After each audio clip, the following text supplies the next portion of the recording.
Hello students, I am sharing today the last video for surface chemistry. So far we have discussed about adsorption, catalyst, classification of colloid, preparation of colloid and a few properties of colloid. Now this is the last property of colloid as per our syllabus. It is precipitation, coagulation, or it is also known as flocculation. An important colligative, an important property of colloid, which is precipitation or coagulation or flocculation. Now precipitation means it is conversion of a colloid into precipitate. The same is known as coagulation as well as flocculation also. I repeat, it is conversion of colloid into precipitate is known as coagulation, precipitation or flocculation. Now how can we convert a colloid into precipitate? A simple mechanism is given here. These are colloidal particles. As we know, colloidal particles carry either positive or negative charge. Now if you can neutralize these particles, then these particles can collapse and convert into big particle of precipitate. So you need to remove this charge by any certain possible process, and once you remove the charge, the particle collapse and convert into bigger particle of precipitate. So this conversion of colloid into precipitate is known as precipitation. Now how can we remove this charge? There are some methods given here. First is heating, second is strong shaking, third is centrifugation. Now all the three methods, heating, strong shaking or centrifugation, involve removal of these charged particles. When you heat, the charged particle, the bond between charged particle and colloidal particle broken down. When you strong shake, same, the bond between the charged particle and colloidal particle broken down, and same on centrifugation also. Once the bond between this particle, charged particle and colloidal particle broken down, the colloidal particle become neutral, and once they become neutral, they can collapse and convert into precipitate. Excessive dialysis. Now we have studied about dialysis earlier. Dialysis means it is a process of purification. If you remember, in dialysis, the particles of true solution are removed with the help of a bag made by parchment paper or cellophane membrane or animal cell membrane like iron plus 3 and Cl minus. These are the particles of true solution. They are removed during dialysis. Now if you perform dialysis for long time, it means it is excessive dialysis, then these particles are also leave the colloidal sol. Once again colloidal particle become neutral, collapse and convert into precipitate. So during excessive dialysis, these particles, all the particles of electrolyte, all the particles of true solution which are adsorbed here, also leave the colloidal sol, and therefore colloidal particle become neutral. If it lose positive charge, it becomes like this. So this is now a neutral particle. All the neutral particle can collapse and convert into big particle which is known as precipitate. Similarly, electrophoresis, in fact excessive electrophoresis, if you remember previous video, then electrophoresis means it is movement of colloidal particle towards opposite charge electrode. Now suppose if you perform electrophoresis for long time, a colloidal particle carrying positive charge will move at negative electrode. At this electrode, this positive particle gain electron and convert into a neutral particle. Similarly, if a colloidal particle carrying negative charge, it move toward positive electrode where it lose electron and convert into neutral. So a positive particle convert into neutral by gain of electron, a negative particle convert into neutral by lose of electron. Once they become neutral particle, they all can collapse with each other because they do not carry any charge now. They all collapse and convert into big particle which is known as precipitate. Here also, because these are A particle, A means it is neutral particle, they all collapse and convert into precipitate. So excessive electrophoresis can also cause precipitation. The last method, which is the most important method, it is addition of electrolyte. I hope you remember uh, electrolyte means any solution which provide electricity, which is good conductor of electricity, and all the electrolytes always carrying ions. So in case suppose an electrolyte carry A plus and A minus, these are ions present in electrolyte. When you add electrolyte, this electrolyte will neutralize these colloidal particle. Here A minus will neutralize this particle, or if the colloidal particle consists negative charge, then positive charge particle will neutralize them. Once the particle neutralize, once again they convert into precipitate. So addition of electrolyte neutralize colloidal particle and induce their precipitation. So colloid plus electrolyte always convert into precipitate. You may have such type of questions like, what happens when sodium chloride added in ferric hydroxide sol? What happens? Now here you are not supposed to write a chemical reaction.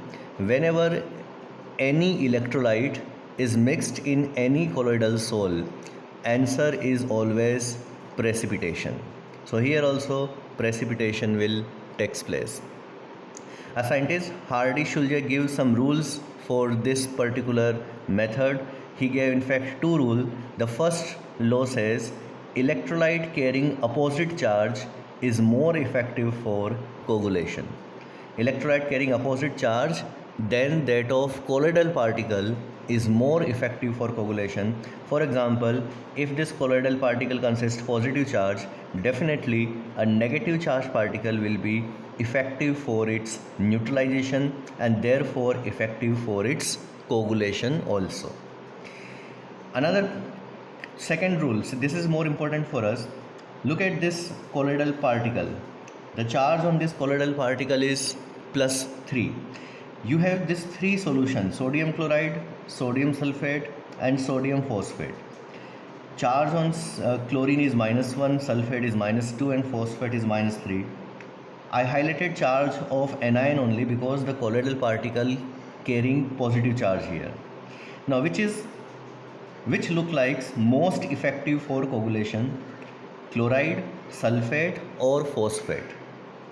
The answer should be it is phosphate, and the reason is to neutralize one particle of this colloid we need only one particle of sodium phosphate, but to neutralize its one particle we need three particles of sodium chloride.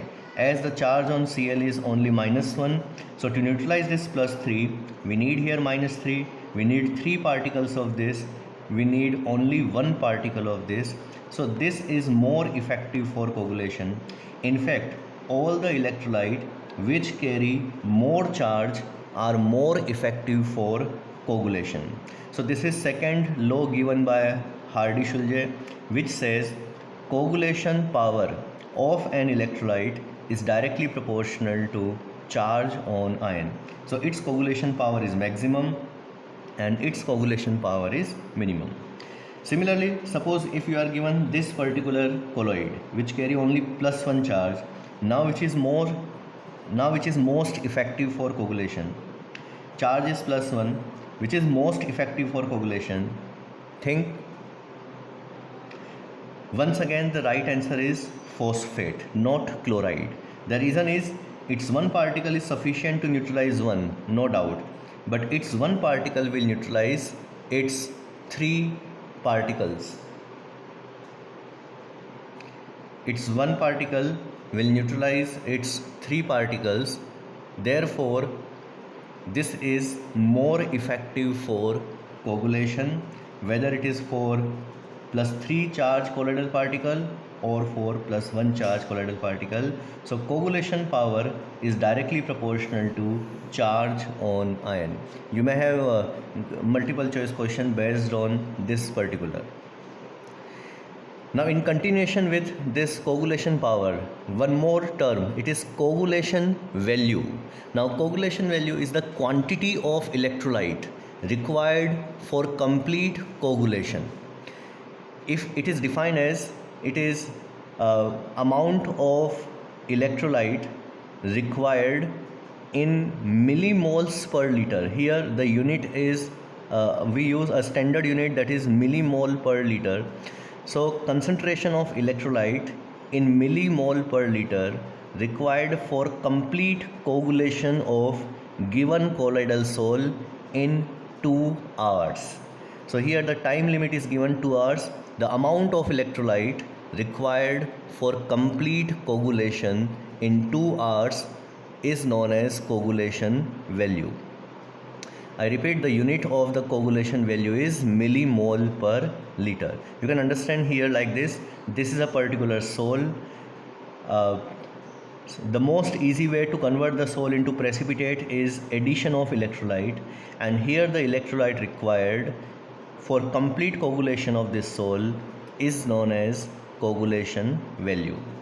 Now suppose these are 3 electrolyte A, B, C, and the amount of electrolyte required for complete coagulation in millimole per liter is 25, 100 and 25, 50 and 100. Now this is coagulation value because it is in millimole per liter. 25, 50 and 100, this is the amount of electrolyte required, because in the previous slide we have discussed that phosphate is most effective and chloride is least effective. It means the amount required will be different for different electrolyte also. Now here this is coagulation value, this is coagulation value, and this is coagulation value. For complete precipitation we required only 25 millimoles per liter of A, but for the same precipitation we required 100 millimoles per liter of C. So the work done by 25 of A is equal to 100 of C. Now compare here which look like more powerful. Remember, they both did same work. They both converted the same amount of colloid into precipitate. So coagulation power of A should be more because its less amount do the same work as done by 100 millimoles per liter of C. So coagulation value of C is maximum, but coagulation power of A is maximum. So coagulation value is inversely proportional to coagulation power. So once again you can have a multiple choice question, which of the following has strongest coagulation power? So A has highest coagulation power. Thus electrolyte which has least coagulation value is most powerful. So this is all about properties of colloid. Now the next point in the chapter is emulsion.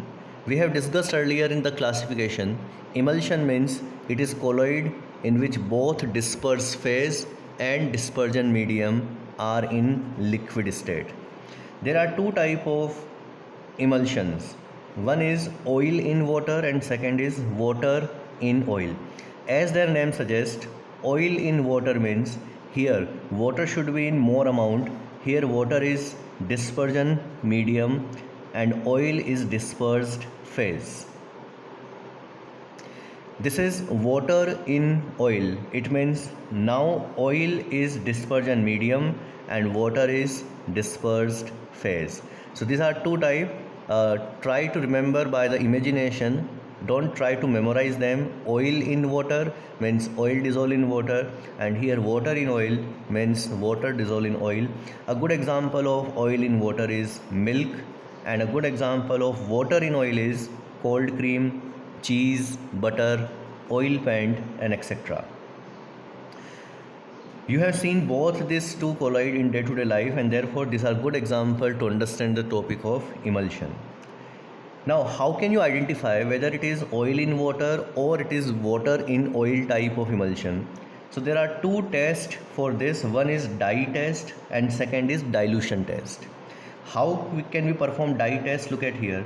This is an emulsion. You can see two type of particles here. One is oil and other is water. Now to check whether it is water in oil or it is oil in water, we are going to perform dye test. In dye test, we will add a dye. I hope you remember dye. Dye means any chemical substance which provide color. So we will add a dye here. We will add a dye here which is oil soluble, which can dissolve only in oil. And one of the example of such type of dye is Sudan third. This is an oil soluble dye. So we added some amount of Sudan third, which is oil soluble dye, in the emulsion. Now suppose if this droplets becomes colored. If droplet becomes colored, means this is oil in water type of emulsion. Remember, the dye is only soluble in oil. The dye is only oil soluble, and therefore if the droplet becomes colored, this means this is oil in water. But at the other time, if you dissolve some oil soluble dye like Sudan third, and if the droplet remain colorless while the complete background become colored, it means this is water in oil type of emulsion. I repeat, if this droplet becomes colored, it means this droplet belongs to oil, and this is oil in water type of emulsion. And if opposite goes, droplet remain colorless and the background become colored, then it is water in oil type of emulsion. Another test is dilution test. Now imagine what happens when you add some amount of water in milk. Does water appear as separate layer or it mixed well with milk? Do same experiment, same imagination for cheese or butter also, cream also. If you add water in cheese, butter, then water doesn't mix with it, but water appeared as separate layer. So this help us to perform dilution test. In the dilution test, we will dilute the emulsion with the help of water. Now in case water mix with this, it means this is just like milk. It means it is an example of oil in water type of emulsion. But if water appeared as separate layer, just like if we add water in butter, then it should be water in oil type of emulsion. In milk, the maximum part belong to water, and therefore when we add water mixed with the dispersion medium easily, doesn't appear as separate layer. So if water mixed with emulsion, then it is oil in water. If water remain as separate layer, then it is water in oil type of emulsion. Now if you try to make emulsion by mixing simple water and oil, what happens? Look at here in this diagram. Take some amount of water in a beaker, add 1 spoon of oil and stir it. Once you stir it, the oil droplets separated. The oil convert into small droplets. But as soon as you stop stirring, you keep this mixture standby for some time. This oil droplet once again clubbed and combined and appeared as separate layer. Generally it is over the water because oil is lighter as compared to water. So this means emulsions are unstable because it is oil and water, and we know that oil doesn't have great affinity toward water. So if you try to prepare emulsion in this simple way, then oil droplets can club with each other and convert into a separate layer. So emulsions are unstable. To stabilize emulsion, we need some chemicals which stabilize emulsion, and these chemicals are known as emulsifiers. So one mark question, what is emulsifiers? You will write some chemical substance are required to stabilize emulsion, and these are known as emulsifier. For example, soap can be used as emulsifier for oil in water type of emulsion. How soap stabilize this emulsion? You know that soap has two type of end. One is hydrophilic. This is water loving end or considered as head part, and this is hydrophobic. It is water repelling or it is oil loving end. When you add some amount of soap in this emulsion, then this oil loving part, hydrophobic part, will form bond with oil like this diagram. This is oil droplet, and now these are the hydrophobic end of soap which are now attracted toward oil like this. Now due to this particular interaction, oil carrying now negative charge, so each and every oil droplet will carry negative charge now, and because they carry negative charge, because they carry like charge, they cannot collapse with each other, they cannot appear as separate layer. So these are the application of emulsifiers. I repeat, emulsifier means those chemicals which are required to stabilize emulsion. Best example is soap can be used as emulsifier for oil in water type of emulsion. Demulsification, it is separation of oil and water of an emulsion.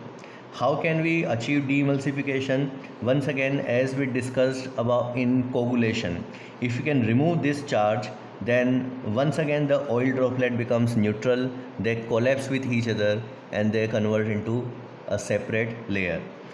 And to remove this negative charge, once again we can heat the emulsion, we can have centrifugation, we can have strong shaking, excessive electrophoresis, excessive dialysis, or addition of electrolyte, the same method which you have used for coagulation. The aim is to remove this negative charge over the oil droplet. The best example you have seen in day-to-day life, when we centrifuge buttermilk in the mixer at our home, then buttermilk has two type of component, oil and water. So you can separate butter from the buttermilk once you use a mixture introduce centrifugation in buttermilk, and it help in separation of butter and water. So this is an example of demulsification. Now second last topic of the chapter, it is interaction between colloids. We have discussed two type of colloid. One is lyophilic and other is lyophobic.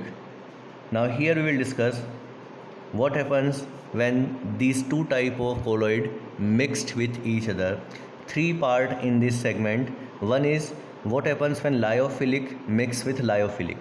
Lyophilic means they are stable, and because we are mixing two stable, so there will be no physical or chemical change will be observed, because both are stable. So once we mix them, there will be no coagulation or precipitation takes place.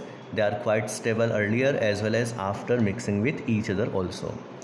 When you mix lyophobic and lyophobic, now lyophobic means it is less stable and this is also less stable.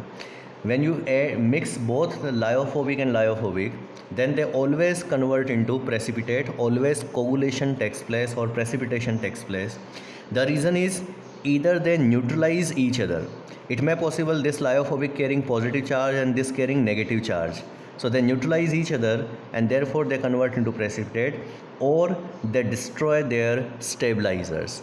If you remember, we have to add some amount of stabilizers, some amount of chemicals which act as stabilizers.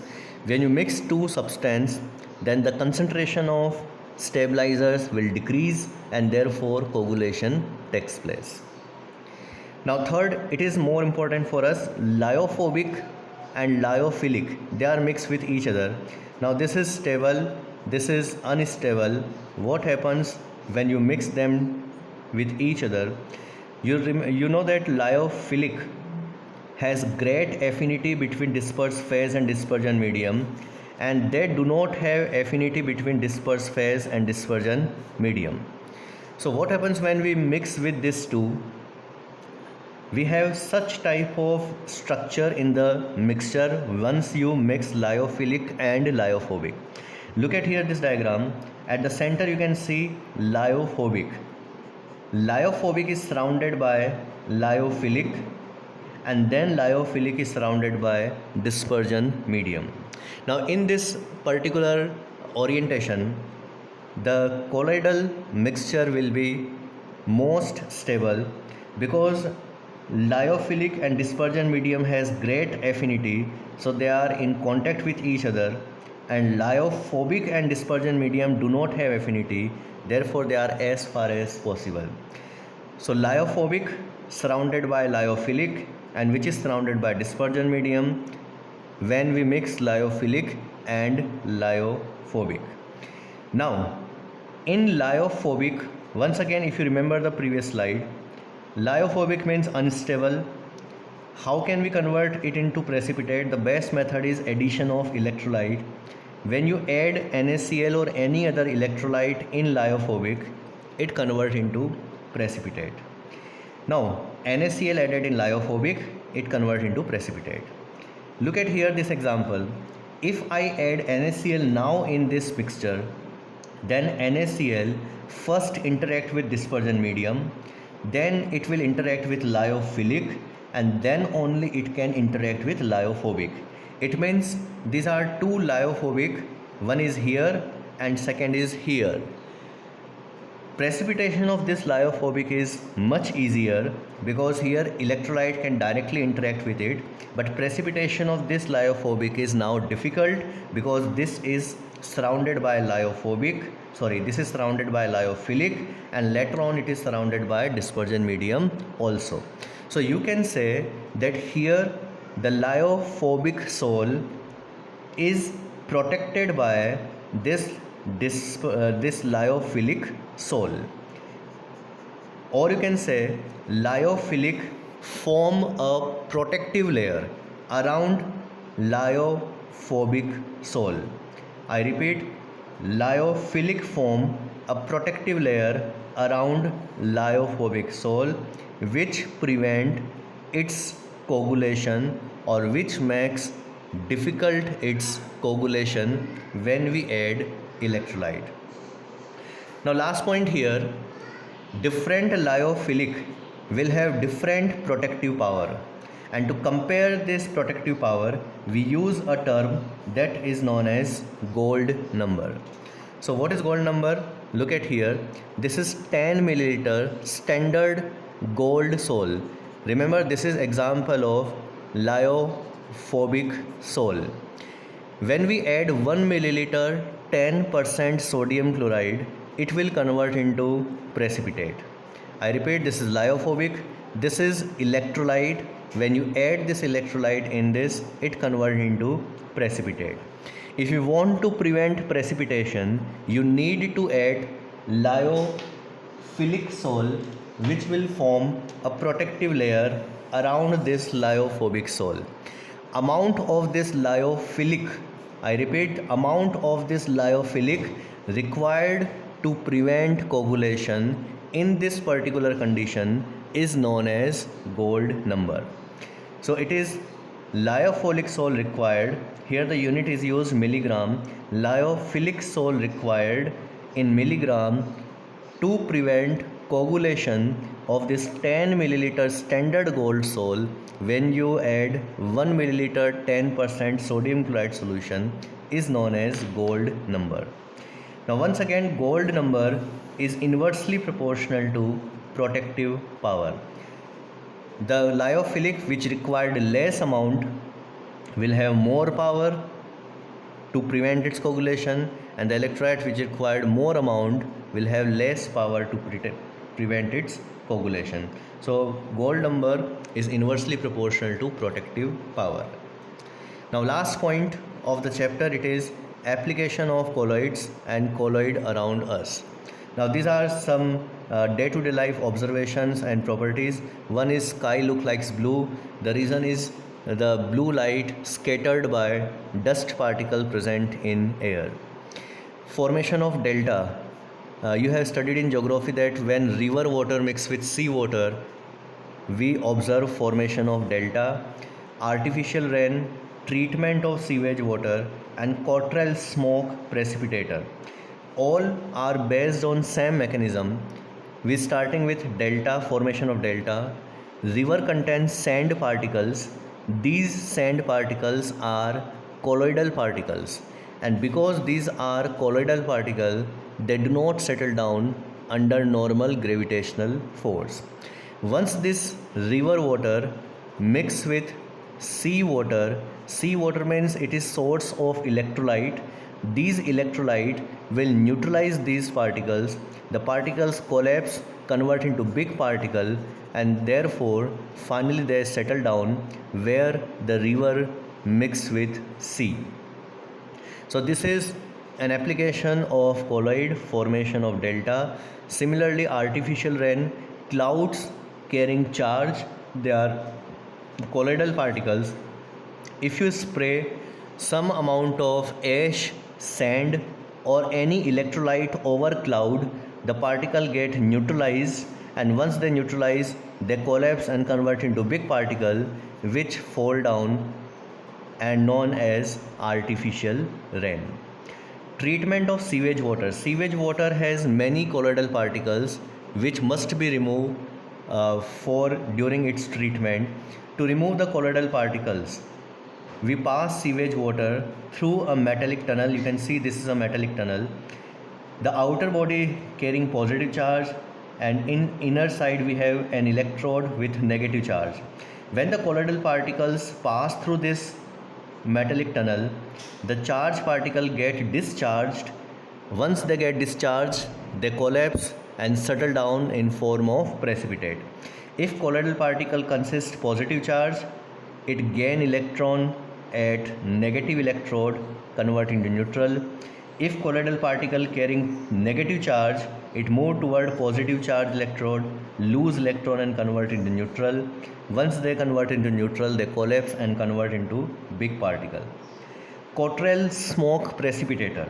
This is used in exhaust of factories. Now, in the chimney or exhaust of a factory consists three type of particle. One are gases, other are solid particle, and third is colloidal particles. Colloidal particles are most important for us because colloidal particle never settle down and they remain in air, and they may cause air pollution. They may we may breathe them, and it may be some serious medical problem for us. So we have to remove this colloidal particle. To remove colloidal particle, once again same type of mechanism as we seen in treatment of sewage water. Here once again two electrode, one is positive electrode, another is negative electrode. When the colloidal particles pass through this channel, they lose their charge, they convert into neutral particles, and once again as soon as they convert into neutral, they collapse and convert into big particle, settle down at bottom. Fog or mist. You have seen fog in the winter season when temperature is very low. That is a particular point that is known as dew point. It is a particular temperature. Below the dew point, moisture present in air condensed over dust particles, and it result in formation of bigger particles. These particles are known as fog. So below a particular temperature that is known as dew point, moisture condensed over dust particle present in air, and this cause formation of fog or mist. Many syrup are used as emulsion. This I earlier shared you. You may have a question here, why medicines are used in form of colloids, and the answer is colloidal are big particles, big size particle, and because of big size they can easily assimilated by our cells. Blood is also an example of colloid. Once again a question for you, why barber use fitkari or alum after shaving? The reason is blood is colloidal particle. In case of any cut, to stop the bleeding, barber use fitkari or alum. Fitkari or alum coagulate blood and therefore it help in blood clotting. Colloidal gold is used as intramuscular injection. So this is all about surface chemistry. Now do all the NCERT questions, all the questions which I send you through notes, and share your problem if you have. We will meet with next chapter in next class. Till that, bye bye.